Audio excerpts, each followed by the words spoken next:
Muchísimas gracias, Ana, por tu presentación. Muchísimas gracias siempre al Museo del Prado por invitarnos a los profesores de universidad a compartir lo poco o mucho que sabemos. Muchas gracias a Carlos Navarro por la iniciativa del curso de invitadas que acompaña o envuelve en parte la exposición que él ha comisariado. Y, sobre todo, muchísimas gracias al público por venir en una situación que no es fácil para nadie y dedicar el tiempo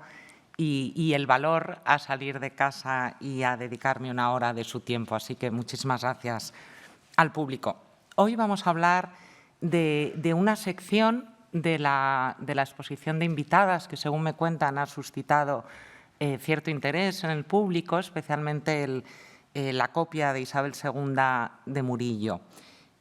Carlos me pidió hace ya un tiempo que trabajáramos juntos esa parte, que pensáramos un poco en la figura de las reinas coleccionistas españolas que no se habían estudiado en exceso, y lo que se ha encontrado y otras cosas han quedado, por desgracia, de lado, ha venido a la exposición Invitadas. Y quería hoy, si me lo permiten, esta tarde,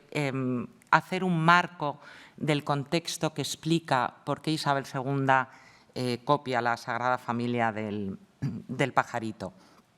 Y diversas noticias. Conocemos, no sé si funciona el PowerPoint. Sí. Funciona ahí, perdón, es que yo no lo veo, perdonen. Diversas noticias nos hablan de reinas de España que, además de coleccionar obras, practicaron la pintura. Quizá el caso más señero del siglo XVIII, que a todos les habrá venido a la mente, es el de la parmesana Isabel de Farnesio, segunda esposa de Felipe V, quien, además de atesorar una colección que estimamos rondaba los 900 cuadros, practicó a modo de aficionada la pintura. Sabemos que copió obras de Guido Reni, sabemos que copió obras de Correggio y que pintaba cabezas, como este retrato al pastel, esta cabeza al pastel que les he traído, que realizó de su esposo Felipe V. A la derecha tienen el grabado novedoso en la iconografía de Isabel de Farnesio, en el que ella se presenta a sí misma no solo como cazadora, sino como practicante también de las bellas artes. La tradición de las reinas pintoras y benefactoras de las artes se perpetuó a lo largo de la centuria siguiente, que es de la que hemos venido hoy a hablar. La segunda consorte de Fernando VII, la sobrina portuguesa María Isabel de Braganza, destacó por su afición a las bellas artes y por el impulso que brindó a las mismas. Es sobradamente conocido el retrato que tienen en imagen, que es un retrato de aparato que realiza Bernardo López, el hijo primogénito de Vicente López, a título póstumo, cuando había fallecido la reina, y la presenta como fundadora de esta Real Casa, del Real Museo. Ella aparece señalando con una de las manos los planos de la institución y con el otro pueden ver a través del hueco de la ventana el aspecto que entonces presentaba el edificio de Juan de Villanueva, cuando recién había mutado su finalidad primera como gabinete de ciencias naturales y se había convertido, gracias a la Fundación Regia, en el Templo de las Artes. Isabel de Braganza, que es especialmente recordada por su papel como fundadora de este museo, se olvida en ocasiones que también creó una escuela de dibujos para niñas, cuya presidencia ostentaba la propia reina. Ella misma practicaba el dibujo y regaló a la Academia de San Fernando 9 modelos de su mano para que sirviesen de ejercicio a los alumnos. Tuvo una labor como promotora de las artes muy activa, pero desgraciadamente muy breve, dada su temprana muerte por parto en Aranjuez. Pero esta activa posición que ella ostenta conscientemente como promotora de las bellas artes y creadora y directora de la Escuela de Dibujos para Niñas hará que sea la única soberana de España que llegue a ostentar los 3 nombramientos más importantes que concedía la institución, que eran el de académica de mérito, académica de honor y consiliaria de la Academia. Ella es la única de todas las reinas de España que va a tener los 3 nombramientos. A raíz, decía, de esta temprana y desgraciada, inesperada muerte de Isabel de Braganza en Aranjuez a finales de 1818, deja vacante esta dirección de la Escuela de Dibujos para Niñas y va a ser su hermana, la infanta Francisca de Asís, que era la esposa del infante don Carlos. El infante don Carlos, para quien no lo sepa, ostentaba el cargo de jefe principal de la Academia y lo ostentará por orden de Fernando VII hasta la llegada al trono de Isabel II. Pues su mujer, María Francisca de Braganza, hermana de la reina fallecida, será quien pase a presidir la llamada Junta de Damas Académicas a partir del año siguiente, 1919. El matrimonio, además de impulsar numerosas iniciativas académicas, va a favorecer la donación por parte de miembros de la familia real española de obras que habían ejecutado ellos mismos de su mano y disculpen, van a favorecer que estos miembros de la Real Familia donen sus obras a la Academia de San Fernando. ¿Qué pretendían con ello? Pues pretendían, por un lado, legitimizar su papel como benefactores de las artes y, por otro lado, que la prensa recogiera su ejemplo como impulso a los artistas, puesto que ellos mismos de la Casa Real practicaban el dibujo o la pintura. Así, el matrimonio va a favorecer que se donen estas obras ejecutadas por los miembros de la Real Familia y en la Academia todavía se conserva este pastel de San Pablo Ermitaño que realizó la propia infanta Isabel Francisca. Se donaron asimismo obras que se conservaban en las colecciones reales de miembros de la familia ya fallecidos, como unos dibujos realizados por una de las hijas de Carlos III, que es la infanta María Luisa de Borbón. O este dibujo, firmado por la que habría de ser la tercera esposa de Fernando VII, María Josefa Amalia de Sajonia, que a la izquierda pueden ver retratada por Vicente López un año antes de su muerte, sí, porque fallece en el 29, y a la derecha tienen el dibujo que ella realizó en 1921, es un dibujo a lápiz, copia del filósofo Epicarmo, que es uno de los filósofos presocráticos que aparecen representados en el gran fresco de la Escuela de Atenas de Rafael. Pueden ver a la derecha la firma de María Josefa, reina de España, 1 de septiembre de 1821. Llegamos así a una de las protagonistas de la tarde, que es la cuarta y última esposa de Fernando VII, María Cristina de Borbón y dos Sicilias, que va a ser de las cuatro la única que le dé al monarca descendencia. Esta es la efigie nupcial que habrán reconocido, pintada por Vicente López, quien la retrata con la máxima ostentación en el vestido, plumas y joyas. Es un retrato magnífico que en cuanto puedan vuelvan a abrirse como ansiamos todos, las salas de este museo, iremos todos a verlo. 3 años después de este retrato, en abril de 1833, María Cristina de Borbón, que se estaba formando en la pintura con el pintor neoclásico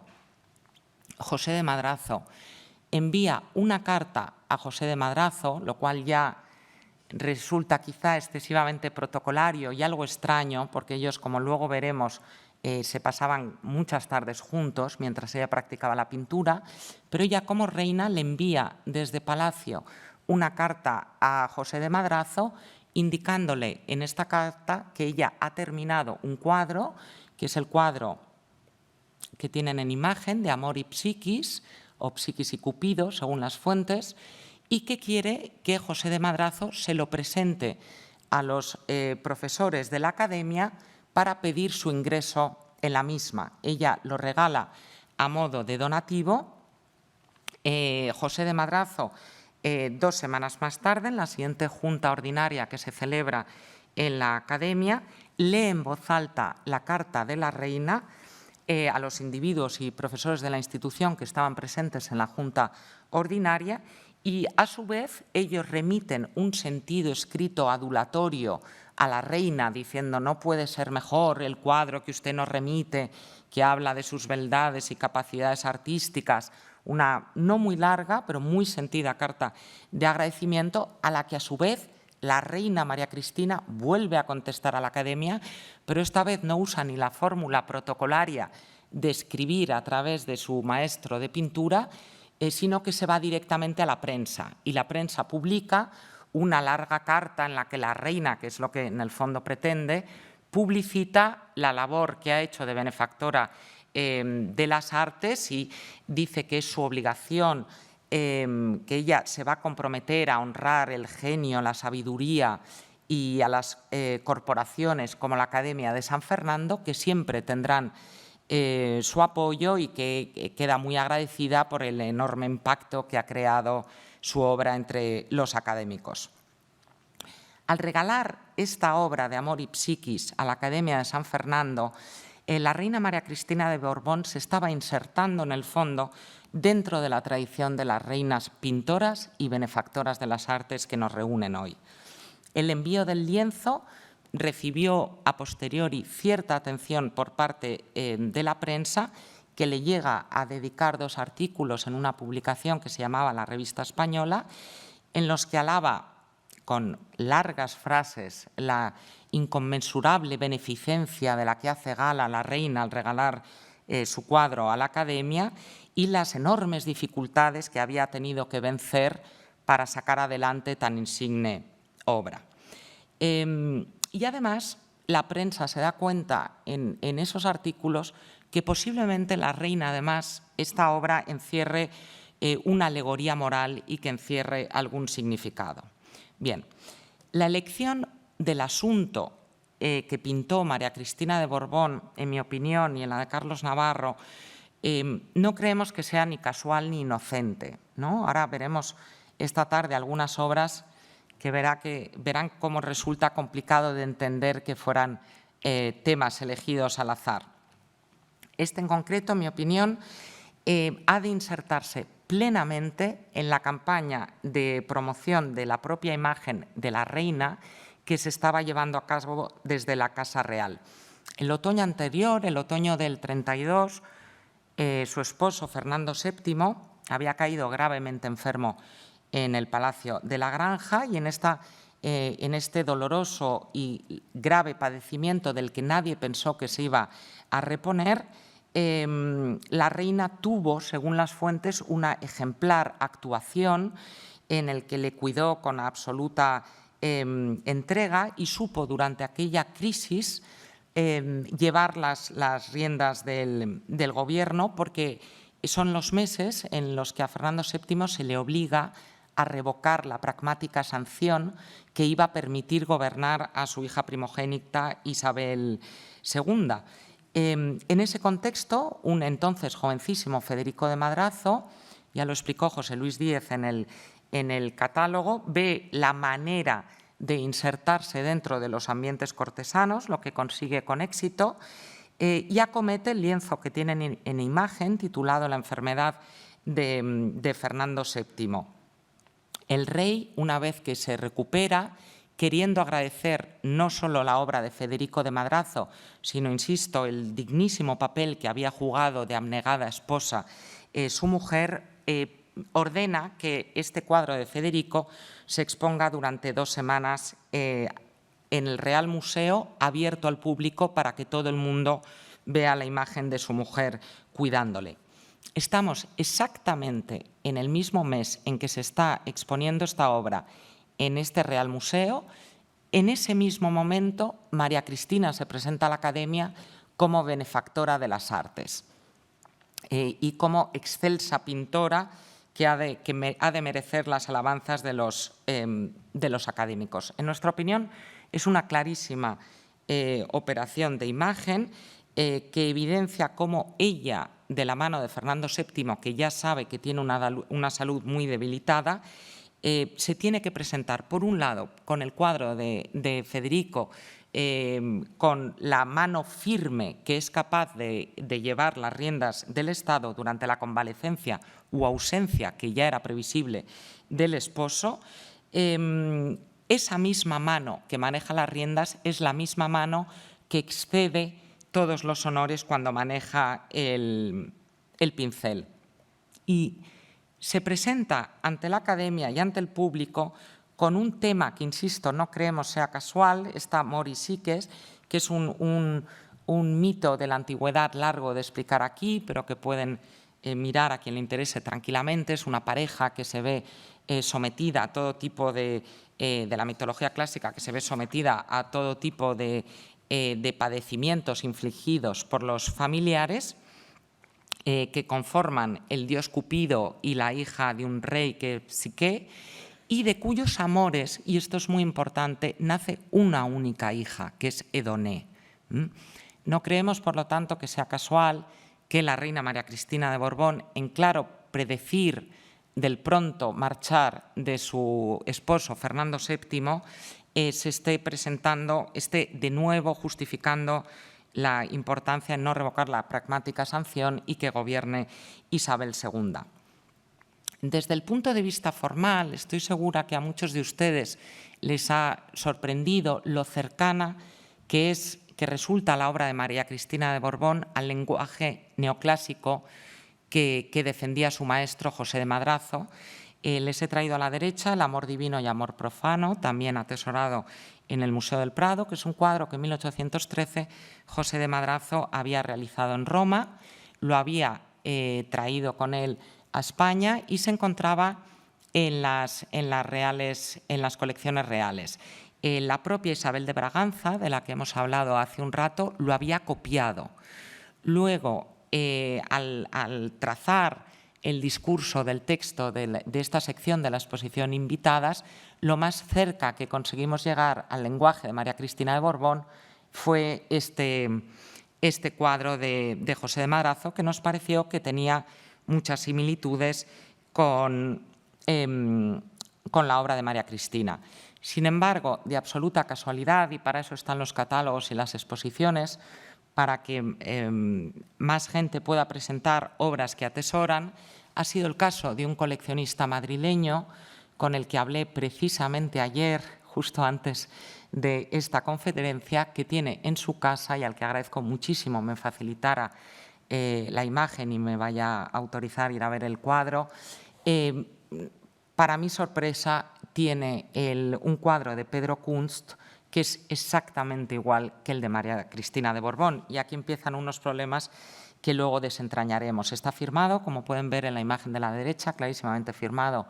en el año 22, es decir, 13 años antes de que María Cristina presentara su Amor y Psiques. Todo hace pensar, aunque no coincide el tamaño, este es más grande que el de María Cristina, que es una copia directa. ¿Por qué? Porque Pedro Kunz es un pintor de origen alemán que se había formado en Roma, pero que es cuñado de José de Madrazo, porque su hermana Isabel Kunst es la mujer de José de Madrazo, con lo cual viene con ellos a España, vive con ellos, está directamente vinculado a ellos, con lo cual, para mí, y en este estado primigenísimo de esta nueva vía que se abre de investigación, sin duda María Cristina tuvo un acceso muy directo a la obra de Pedro Kunst, que seguramente intuyo, entiendo, pero insisto en que es muy novedoso todo. Seguramente José de Madrazo le dejó copiar con absoluta complicidad de ambos y juntos lo presentaron como una obra, la de María Cristina, del todo inédita y original, porque además la prensa alaba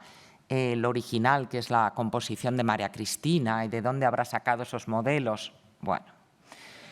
parece desde ayer que los modelos los había sacado de un sitio muy concreto. Mientras María Cristina está presentando en la Academia su original cuadro, que no le ha copiado a nadie, en ese momento Pedro Kunst está presentando el interior de la rotonda del Museo del Prado, que es una de las dos obras que atesora de él este museo, porque es un pintor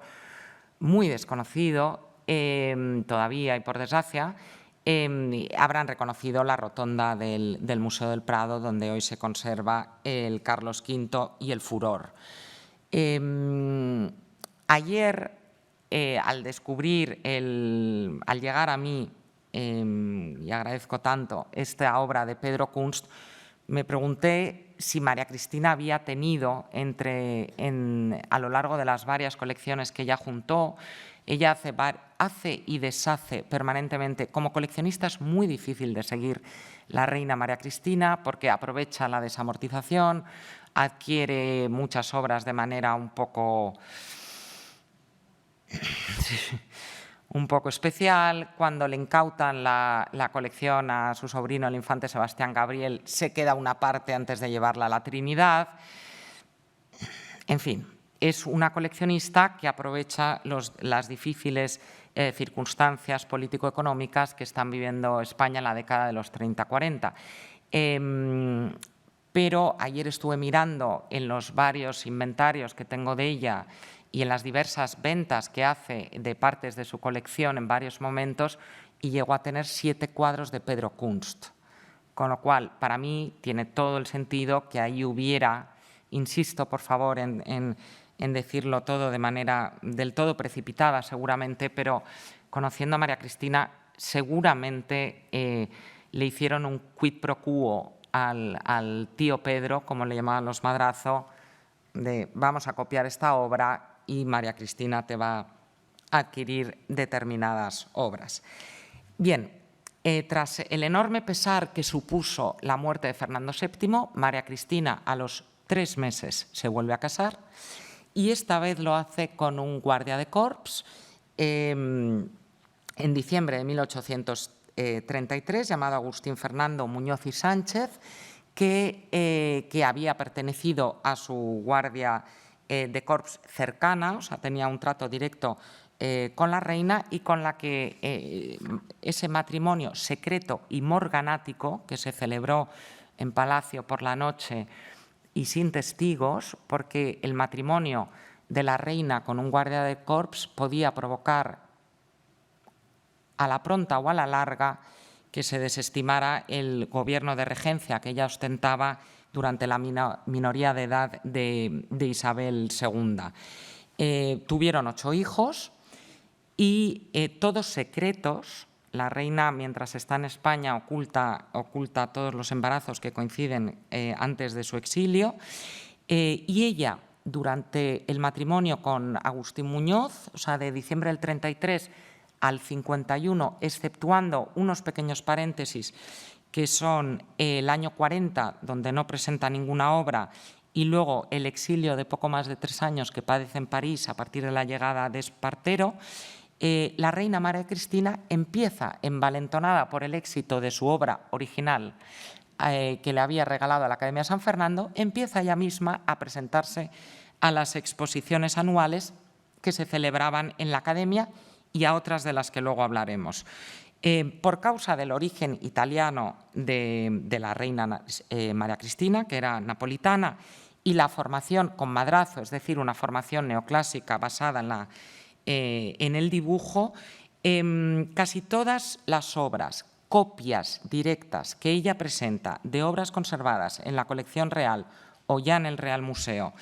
los hace, ella copia casi siempre, hay alguna excepción, pero casi siempre obras de Rafael, Sassoferrato, Giorgione, Correggio, Guido Reni. O sea, estamos de nuevo en el lenguaje de José de Madrazo,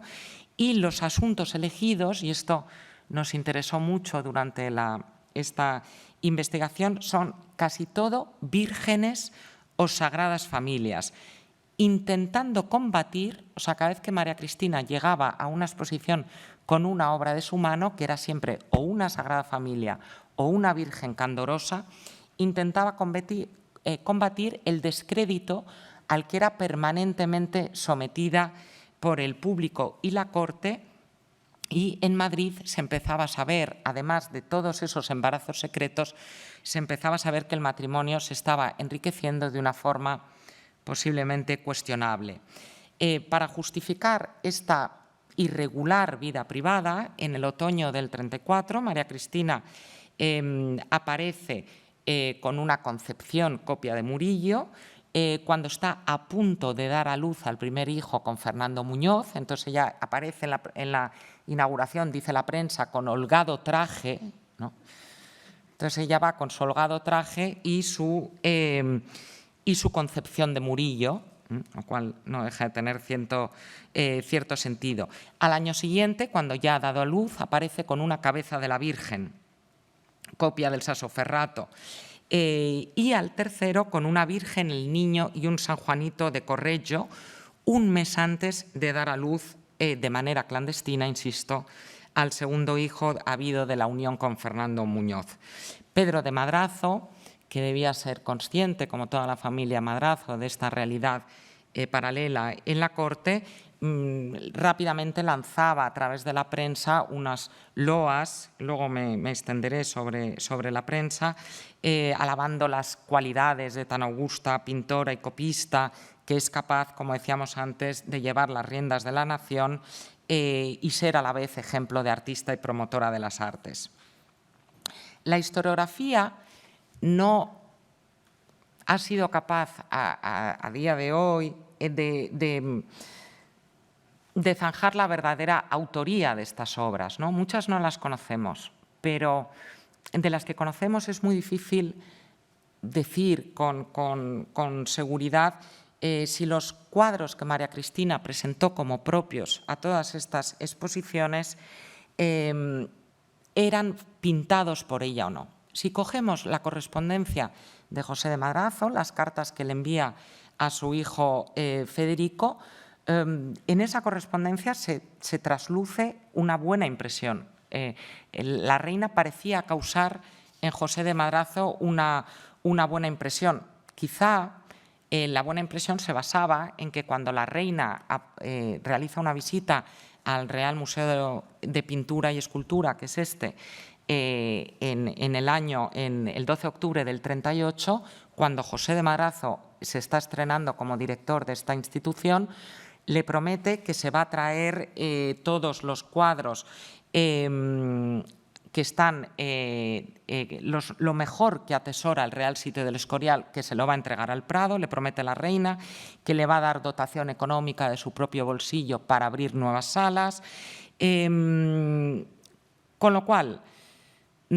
¿hasta qué punto fue sincera la buena opinión que causaba la reina en un director de museo al que se le está prometiendo que se le van a traer los cuadros del Escorial?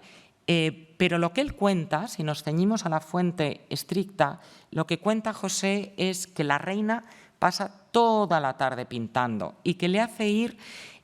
a Palacio de 1:30 de la tarde hasta el anochecer, que ha llegado a renunciar a los paseos. Y dice en concreto: la reina pasa 3 o 4 horas consecutivas pintando, siempre sin salir de la pieza, levantándose solamente de vez en cuando para que yo retoque alguna cosa de lo que hace,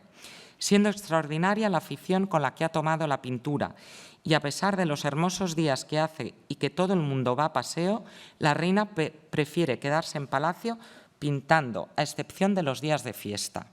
Esto ciertamente es una virtud en ella. Con lo cual, de acuerdo a este testimonio, María Cristina de Borbón sí que pinta. Otra cosa es que haga pasar los lienzos por originales en determinadas ocasiones. Pero este relato del patriarca de los Madrazo contrarresta directísimamente, se da de bruces con las memorias que muchas décadas más tarde redacta Federico de Madrazo, el hijo de José, y donde se trasluce una opinión mucho más desfavorable sobre la reina. Y dice, leo literalmente: esta señora no ha puesto una sola vez el pincel sobre los cuadros que ha pintado más que para firmarlos. Los hemos pintado papá, Luis y yo. Pero en cambio a papá le ha pagado el tiempo que por ella ha perdido con un reloj y una mala caja de esmalte. A Luis y a mí nos ha dado las gracias, ni siquiera eso. Pero qué bien y con qué letra tan bonita firma la reina los cuadros que pinta. Oh mundo, cuántos pillos en el candelero, cuánto robo, cuánta infamia. La rotundidad del comentario, aunque parece que desvela un secreto que están Luis, José y Federico detrás de todas las autorías supuestas de María Cristina de Borbón, hay que tomarlo con cierto recelo también, en mi opinión, porque está escrito ya cuando Federico es mayor, desde el resentimiento, cuando tiene ya un muy vago recuerdo de María Cristina con la que se había enfrentado porque considera que los cuadros que ella compra no son los del Círculo de los Madrazo ni la Escuela de los Madrazo,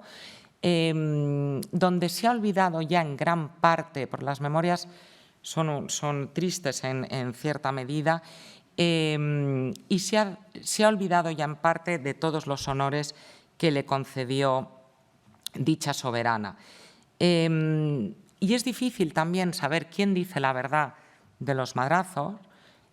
porque lo que nos ha llegado firmado, autógrafo e indiscutido de María Cristina de Borbón y que conocemos a día de hoy es este paisaje nocturno firmado en el 33, el mismo año que Psique y Cupido, pero ya ven que no tiene absolutamente nada que ver en el lenguaje, que ella firma y dedica a su entonces en vida esposo Fernando VII, que tienen en una de las salas de la exposición, o este Cupido, que está un poco lejos, me dirán, de las vírgenes candorosas, pero porque no lo expone en ninguna exposición. Este es un cuadro que ya tenía cuando vuelve del exilio en el Palacio de las Rejas y del que precisamente este año, no hace muchos meses y en mitad de la pandemia, se ha subastado una segunda versión, también parece que autógrafa, en una sala de subastas de Madrid, que es la enmarcada con marco original que tienen a la derecha. En cualquier caso, los lienzos con los que concurrió María Cristina a las muestras de la Academia coincidieron allí con frecuencia con los que estaban presentando otras pintoras, ¿no? De las que 4 llegan a ser nombradas académicas de mérito durante la regencia de María Cristina de Borbón. A la izquierda tienen una obra de la sevillana María Dolores Velasco y Saavedra, que será nombrada académica de mérito en 1833, y la reina, con dinero del Ministerio de Gobernación, o sea, no de la Academia, le concede a María Dolores Saavedra, que es una pintora sevillana, le dota con 8.000 reales una beca, una pensión, es de las primeras pensiones de las que tenemos noticia, a pintoras que, por desgracia, María Dolores Velasco no puede llegar a disfrutar por motivos familiares. Pero también serán nombradas, bajo la regencia de María Cristina, 2 madrileñas, Teresa Nicolau Parodi y Asunción de Crespo de Reigón, que en 1838 y 39 van a recibir las distinciones de académicas de mérito sucesivamente por la miniatura,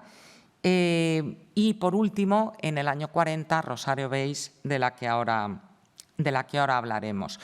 Imagino que sabrán que las distinciones de académica de mérito, en el caso de las mujeres, en la primera mitad del siglo XIX,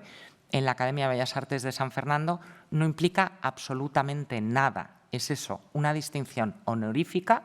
Les daban un diplomita que no les permitía ni ser alumnas de la Academia, o sea, la Academia nombraba académicas de mérito a mujeres a las que no permitía formarse, y no les autoriza para ser profesoras. No hay profesoras en la Academia de San Fernando, pero sí hay, en las primeras décadas del siglo XIX,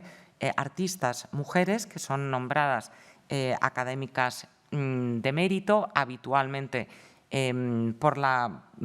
miniatura, pero en la primera mitad, en las primeras décadas, van a ser normalmente mujeres pertenecientes a la nobleza que engrandecían con su presencia como académicas la institución. Poco a poco eso va cambiando por la entrada de pintoras burguesas y es al revés, es la Academia la que legitima la labor de las pintoras. Pero no nos consta, a pesar de este apoyo explícito que ella brinda, que ella apoya los nombramientos como mujeres académicas, yo no he conseguido encontrar, es posible que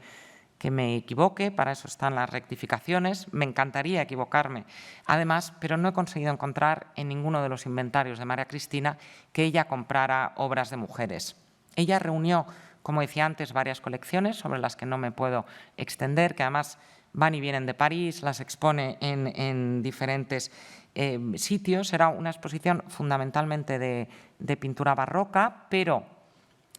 también compra obras de pintores contemporáneos del momento españoles, pues tiene Parra, Montalvo, Esquivel, bueno.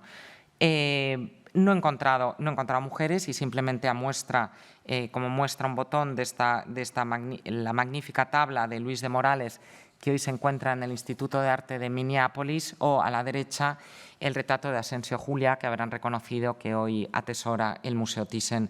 de Madrid como obras que les he querido traer de las más emblemáticas de la colección. Tampoco reúno una colección importantísima, pero quizá lo más interesante de esa colección es ver cómo se hace con ella. El ambiente afín a los liberales de la regencia de Espartero va a provocar que nombren a Rosario Valls en enero de 1842, tienen su autorretrato, jovencita, a la izquierda, como maestra de dibujo de Isabel II y de su hermana María Fernanda, que son, como saben, las hijas legítimas del matrimonio de Fernando VII y María Cristina de Borbón. María Cristina había sido obligada a marcharse al exilio, y esto lo explica muy bien Carlos Sánchez en el catálogo de la exposición de dibujos que le dedicó la Biblioteca Nacional a Rosario Valls dibujante, que es un trabajo estupendo. Ahí habla de cómo eligen a Rosario, ¿no? Y en gran parte lo hacen como maestra de dibujo de las augustas alumnas, porque además de reunir las aptitudes necesarias como pintora y dibujante, cito, ella reunía las recomendables circunstancias de buena educación y de moral que requiere el continuo roce de las augustas menores. Entonces, en gran parte la eligen más allá de su nivel como pintora por su condición de mujer. Sabemos, también fue a la exposición este curioso dibujo de una mano, que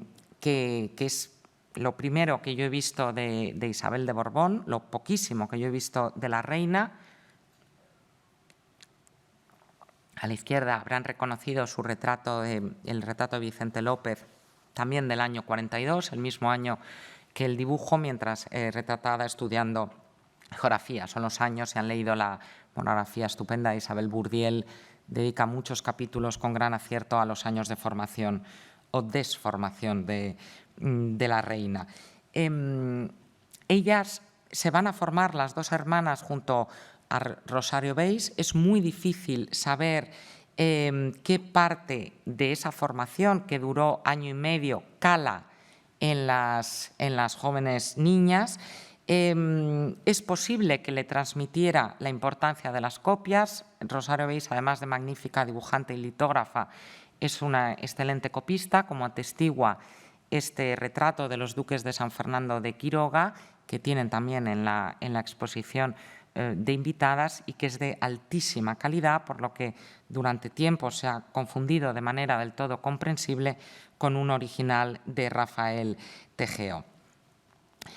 Rosario Valls muere inesperadamente en julio del 43, a los 28 años de edad, y las niñas han de continuar su formación bajo la dirección ahora de Bernardo López, el hijo de Vicente, que había retratado a la segunda esposa de Fernando VII. Con él van a seguir ejercitándose en las copias. Le envían varios regalos a María Cristina, su madre, que está en el exilio, y cuando ella vuelve, se instala, como saben, junto a su segundo marido en el Palacio de las Rejas, y dedica una de las salitas del Palacio de las Rejas a exponer todas las academias, los dibujos de formación que le han ido enviando sus dos hijas. Así lo cuenta una crónica de un baile que se celebró en el Palacio de las Rejas, que saben que fue quemado, como ven en la imagen, en la Revolución del año 54, pero en los en los bailes que tuvieron cierta frecuencia en la vida de María Cristina para presentar al que será duque de Riánsares, lo primero que veían al subir la escalera los visitantes era la salita donde se presentaban a sus dos hijas legítimas de Fernando VII como promotoras de las artes y artistas aficionadas ellas mismas. Luego se llegaba a un gran salón donde estaba ese Cupido que les he enseñado copia de Parmigianino.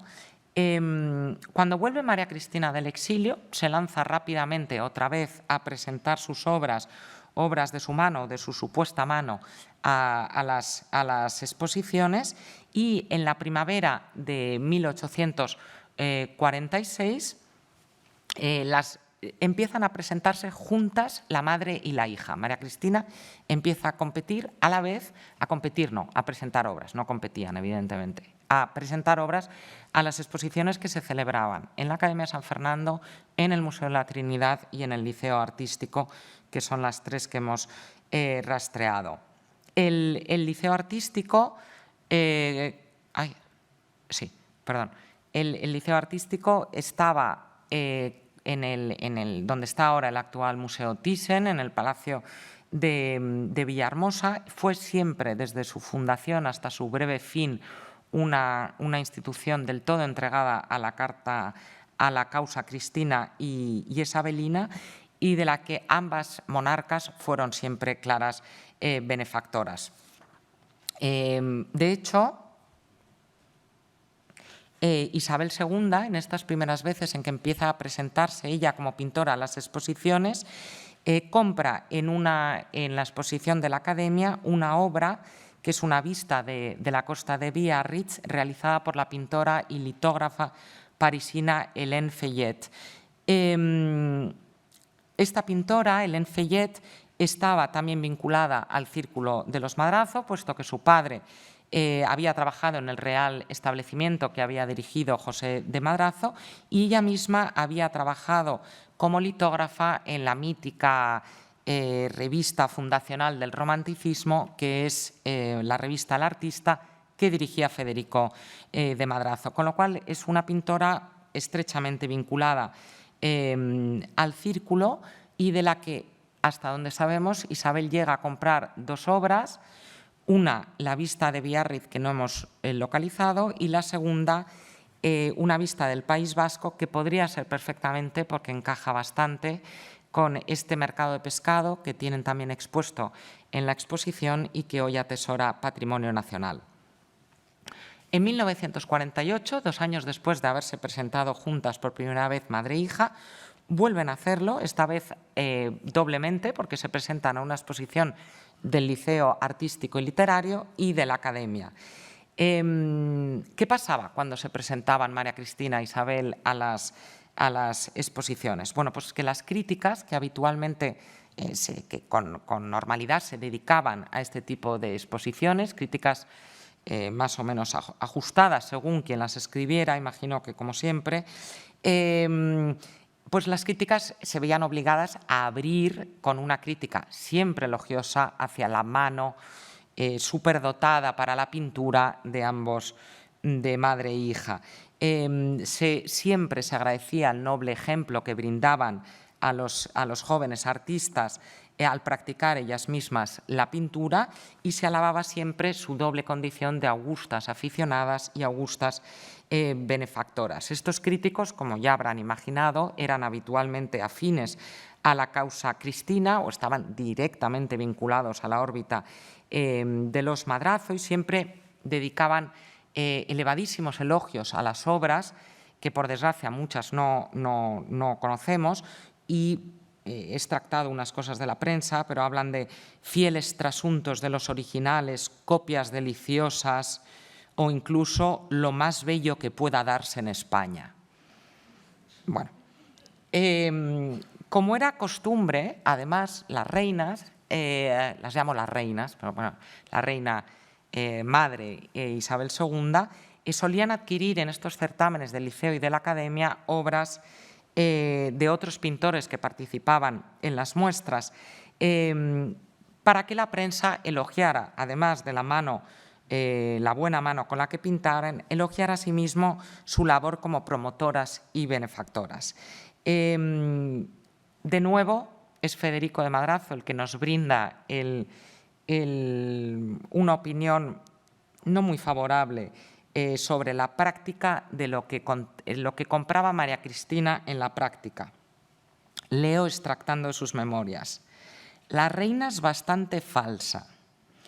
y su marido se ríen de algunos de los cuadros que encargan y luego los colocan en cualquier parte o los envían al depósito. Pero los periódicos les dan bombo y el palacio se llena así de mamarrachos. De nuevo, la duda frente a las fuentes. ¿Quién dice la verdad?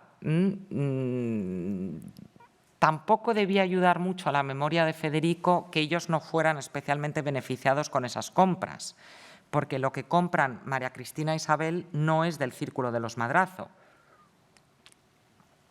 Tampoco son soberanas que hagan grandes encargos de grandes ciclos que podían interesar a los Madrazo. O sea, es posible que con la edad, porque además llega a decir en las memorias, esta señora que está todo el rato en la prensa diciendo que es la gran benefactora de las artes,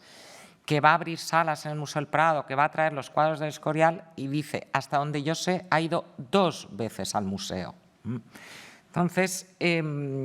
es difícil, de nuevo, saber hasta qué punto Federico escribe desde el resentimiento o que nunca le encajó las adquisiciones de María Cristina y de Isabel. En cualquier caso, como había ocurrido, este es Federico retratado por su hijo Raimundo. En cualquier caso, como había ocurrido en los años de regencia de María Cristina, cabe interpretar de nuevo esta actuación que están teniendo en las exposiciones de la Academia, Trinidad y Liceo como un mecanismo de legitimización con el que madre e hija van a intentar contrarrestar de alguna forma las campañas de desprestigio con las que las están acosando en la corte y por la prensa. María Cristina ya ha explicado la situación que tiene de dar a luz a 8 hijos en secreto, que no parece tarea fácil. Por su parte, tampoco lo tiene más fácil la hija, que había sido, como saben, casada por razón de Estado en el 46 con su primo Francisco de Asís y a la que desde los primeros meses de matrimonio se le va a adjudicar todo tipo de rumorologías, verdaderas o no, no soy quien para entrar ahí, pero estaba candente en esos años, en el 47, la llamada cuestión de Palacio. La llamada cuestión de Palacio es que supuestamente Isabel II había tenido una relación amorosa con el general Serrano, que estaban intentando ocultar de todas las maneras posibles. Y son los años en que Isabel II, exactamente igual que había hecho su madre con aquellos holgados trajes, vuelve con los mismos holgados trajes a presentarse a las exposiciones y ella aparece por primera vez con una Magdalena penitente, copia de Correggio. El segundo cuadro que presenta una muestra es una concepción copiada de Murillo porque efectivamente se encontraba embarazada de su primer hijo. Estamos en el año 48. Este es el cuadro que en gran parte nos trae esta tarde aquí, que tienen también, por supuesto, en la exposición, que es la tercera copia que Isabel II remite de su mano a la muestra de la Academia, de nuevo a partir de un original de Murillo. El cuadro lo localicé hace 2 años, si no me falla la memoria, se presentó en un congreso en Sevilla sobre Murillo, creo recordar que era 2018, y es el cuadro que recibe más elogios pintado por una reina de todas las reseñas de prensa que he leído, que temo haberlas leído todas, para mi desgracia, pero es el que recibe más elogio de todos. El crítico Velaz de Medrano, que era el crítico de arte del periódico La España, tacha la copia de Isabel de muy bella. Es la primera vez que se utiliza la expresión muy bella para una copia de mano real. Por su parte, Manuel Cañete, desde las páginas del Heraldo, alaba la asombrosa fidelidad que la copia de la reina guardaba con el original de Murillo. Y un tercer pintor, un tercer crítico, que es Gómez Cros, que ocupaba el cargo de pintor de cámara de Isabel II, le dedica a la soberana un largo poema de 10 estrofas que escribe en octava real, que fue reproducido íntegramente en el periódico progresista El Espectador en octubre del 48. No he podido traerles todo el poema, pero si tienen unos pocos segundos para leer lo que se publica sobre Isabel como pintora y lo que se publica sobre este cuadro, entenderán la importancia de localizar la Sagrada Familia del pajarito. Como en los casos anteriores, la elección de la iconografía por parte de la reina no parece casual, y en la asimilación de su propio matrimonio con la candorosa, adorable e intimista escena que pintó Murillo, vuelven a resonar, ¿verdad?, las políticas de lavado de imagen que ya había practicado y seguía practicando en paralelo María Cristina. Cuando presenta esta obra a la Academia, como les adelantaba, Isabel se encuentra embarazada de su primer hijo, que de haber nacido varón habría terminado con las pretensiones al trono del bando carlista. Era una maternidad o inminente maternidad, una inminente paternidad muy cuestionada. En todos los corrillos de Madrid se rumoreaba que el niño no era de Francisco de Asís, y es en ese contexto en el que Isabel II se presenta en público con el holgado traje y con esta Sagrada Familia del pajarito para defender que su entorno doméstico, que su familia es una familia canónica de la que presumiblemente va a nacer un varón que va a terminar con la guerra, y que el padre está apoyando su papel, su rol de su paternidad. El infante nació muerto, con lo cual se fueron al traste las pretensiones de terminar con la guerra carlista, y en futuros embarazos, no me voy a detener sobre eso, pero siempre Isabel, cuando se siga presentando, se va a presentar siempre con concepciones, sagradas familias, exactamente la misma política de lavado de imagen para que no se cuestiona su vida familiar que había hecho su madre. Tampoco me parece casual que el original que copió la joven reina fuera un Murillo, porque podía haber elegido otra Sagrada Familia, ¿no? Quizá no haya otra tan importante para el imaginario colectivo de la España del XIX, pero no es casual que esta fuera una obra comprada intencionadamente por Isabel de Farnesio a mediados del siglo XVIII. La reina que cuando iniciábamos esta charla es quien supone el paradigma de la reina de gusto cultivado, que practica la caza a la vez que la pintura, que llega a atesorar una colección mítica calculada en 900 piezas, ¿no? Es una reina mítica. Habitualmente se recuerda, porque es sabido y es verdad, que